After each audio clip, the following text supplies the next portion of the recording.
1월 21일 화요일 아침을 깨우는 말씀은 여호수아 13장 15절에서부터 33절까지의 말씀입니다. 오늘의 제목은 하나님을 기업으로 삼는 삶입니다.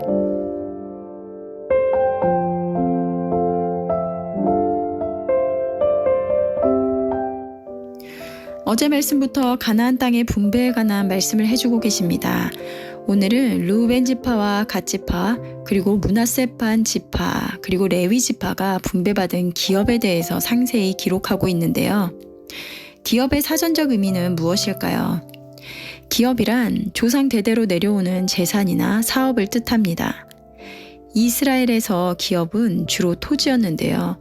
이것은 각 지파에게 주어진 재산인과 동시에 그들의 자손들에게 물려줄 재산이었으며, 오늘 하나님께서는 약속하신 가나안 땅을 모든 지파에게 공평하게 기업으로 주십니다. 15절 말씀에 모세가 르우벤 자손의 지파에게 그들의 가족을 따라서 기업을 주셨으니, 가나안 정복은 하나님께서 이미 아브라함에게 약속하셨던 그 언약이 이루어진 것인데요. 창세기 15장 18절을 보면 그날에 여호와께서 아브라함으로 더불어 언약을 세워 가라사대 내가 이 땅을 애굽 강에서부터 그 큰 강 유브라데까지 내 자손에게 주노니 라고 말씀하시며, 내 자손은 4대 만에 이 땅으로 돌아올 것이다 라고 말씀하셨습니다. 아브라함에게 하셨던 그 언약의 말씀이 성취되는 것을 우리는 보고 있는데요. 하나님께서 하신 약속은 분명히 이루어진다라는 것입니다. 아브라함과의 약속이 성취되기까지 500여 년이라는 시간이 걸렸는데요. 때로는 언약의 성취 과정 가운데 오랜 기다림으로 인해 때론 정말 이루어질 것인가 라는 의심이 들기도 했을 것입니다. 하지만 마침내 그 언약의 성취가 이루어지는 것을 보는 것입니다. 그리스도인으로 세상을 살아간다는 것이 때로는 언제 주님이 오시기는 하는 것일까? 오랜 기다림으로 의심이 들기도 하고 지칠 때가 있을 것입니다. 하지만 여호수아의 말씀을 보면서 우리가 기억해야 할 것은 하나님의 언약은 반드시 이루어진다라는 것입니다.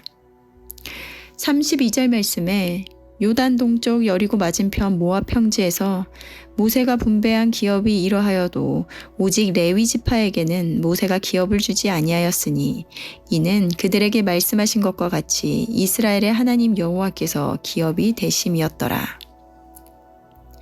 9지파와 므낫세 반 지파에게는 이렇게 땅으로 기업을 물려주셨는데요. 그런데 오직 레위 지파만이 기업으로 준 것이 없었습니다. 우리가 혹 이것을 보면서 하나님의 일을 하는 사람들은 레위인과 같이 무소유의 삶을 살아야 한다라고 생각하지만 그렇지 않습니다. 이들은 땅을 기업으로 물려받지는 않았지만 그들은 이스라엘 하나님 여호와께서 친히 그들의 기업이 되심이라고 말씀하시는데요. 오직 성막과 성전에서 봉사하는 임무를 물려받게 된 그들은 하나님을 섬기는 일에만 전념해야 했습니다. 따라서 땅을 일구어 그것으로부터 나오는 소산물로 생활을 하는 것이 아니라 어제 말씀처럼 여호와께 드리는 화제물이 그들의 기업이 되었다라고 하였습니다. 즉 이스라엘 백성들이 드리는 헌물을 받아 생활하게 하였던 것입니다. 다른 지파들은 땅을 분배받았는데 받지 못한 레위인들은 어땠을까요? 여러분이 만약 레위 지파라면 하나님의 이 기업의 분배에 있어서 어떤 기분이었을까요? 레위 지파가 하나님을 그들의 기업으로 받는다는 것은 오늘날을 살아가는 우리들에게는 어떤 의미일까요? 세상에서 물질적 소유가 중요한 부분이 되었습니다. 그리고 누군가에게는 그것이 가장 큰 행복의 조건이라 여겨질 것입니다. 자본주의 사회에서 돈만 있으면 행복도 살 수 있을 것 같은 세상을 살아가고 있습니다. 이런 세상 속에서 레위인과 같이 하나님께서 우리의 기업이 되셨다라는 것은 어떤 것일까요? 우리들이 레위인과 같이 하나님의 일만을 하면서 다른 생계를 위한 어떤 것도 말고 오직 교회를 위한 삶만 살아야 하는 것인가 라는 생각을 하실 수도 있는데요. 그것은 각자의 자리에서 삶을 살아가되 우리의 삶의 우선순위를 하나님에게 먼저 두는 것입니다. 그럴 때 하나님께서 그들의 삶을 책임져 주신 것과 같이 우리의 삶을 책임져 주신다는 것입니다. 아브라함과 조카 롯이 소유가 많아 함께 동거할 수 없게 되었을 때 아브라함은 롯에게 먼저 땅을 선택하라고 합니다. 이에 롯은 눈에 보기에 기름진 땅을 선택하지만 그곳은 소돔 땅이었는데요.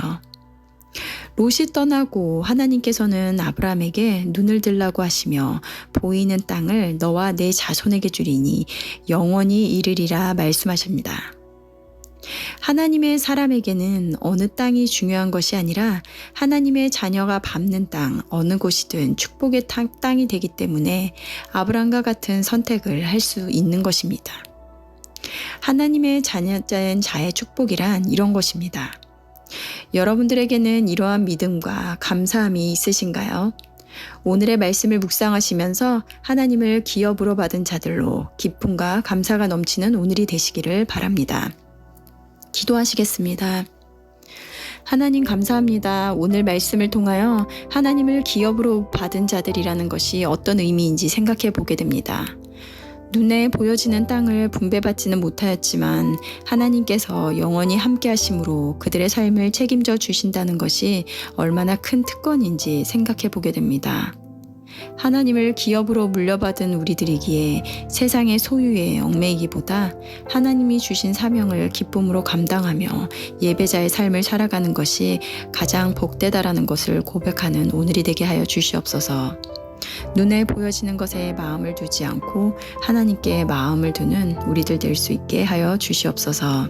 감사드리며 예수님의 이름으로 기도드렸습니다. 아멘.